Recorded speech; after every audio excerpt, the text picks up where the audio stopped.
Hello everybody, this is Mrs. Adam here again with our next episode, which is on the accelerometer.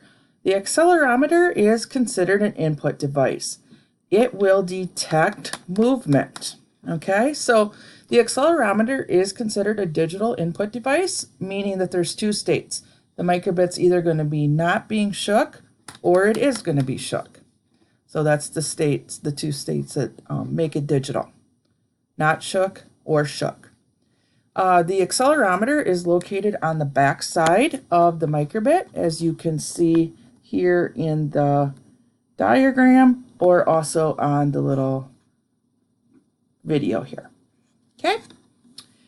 So like I was telling you a second ago, the accelerometer does measure change in speed or direction. So it's detecting that movement. So today what we're going to do with the accelerometer is we're going to make a little rock, paper, scissors game. And so you'll be able to play this with your table partner after a little bit here once you have the code completed. So this is what the code is. It's talking about the on shake, so we are using that accelerometer feature. And what you're going to do today is create another variable, and we talked about variables in the last episode when we did the compass. So the variable is just something that holds information to be used in your program. So what we're going to do today is we are going to set a variable called image. And what's going to happen here is when we shake the microbit, it's going to set that image variable to pick a random number between 1 and 3. So there's going to be 3 different options. If the program calls up the 0, then we are going to see the paper icon on the front of the microbit. If the program calls up the 2, we are going to see that rock. And then if it's not one of those options, then we will see the scissors.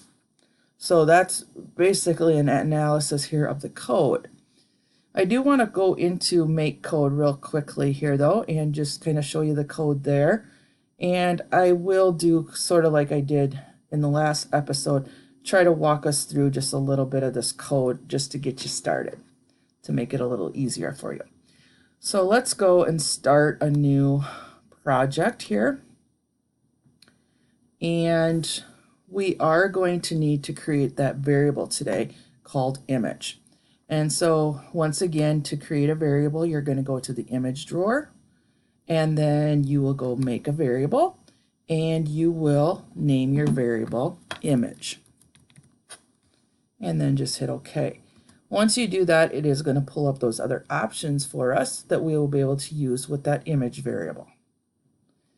So our first thing that we want to do here is think about our input. So our input is the accelerometer, which detects shaking.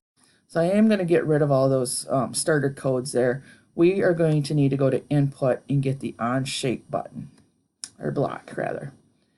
And so now in that on shake block, we are going to need to identify what that variable is going to do.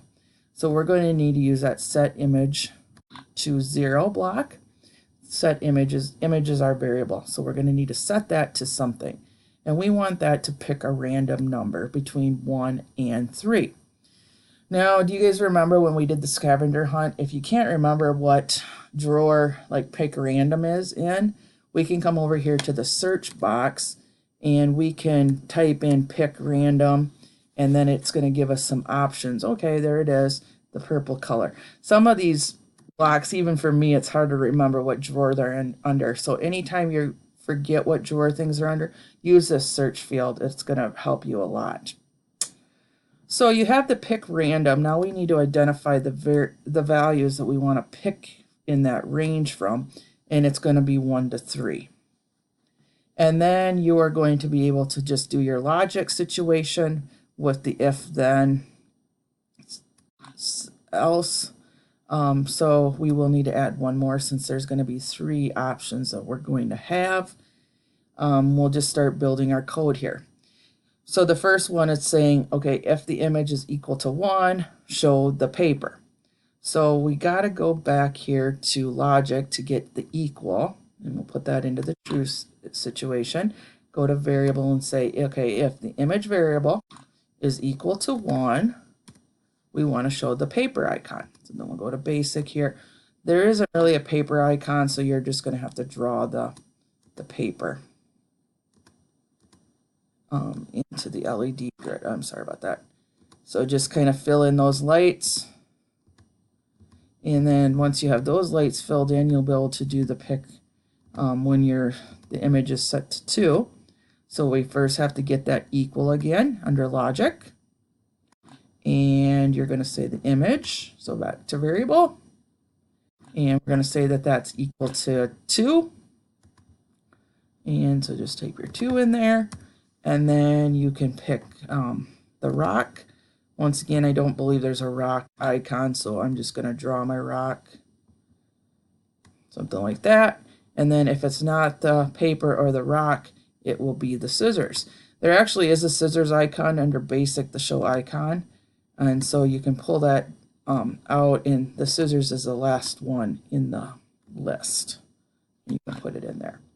So then after you would do that, you would download it, of course, to your microbit. And you will be ready then to play rock, paper, scissors with your table partner. So when you play the game, you just shake it. You can see here on the front of the microbit that the icon changes based on when I shake. Okay, so just like always, that's all I have for today. Ask 3 before me. Go back to the help zone if you're running into trouble. You got the help sheet, you got the help zone.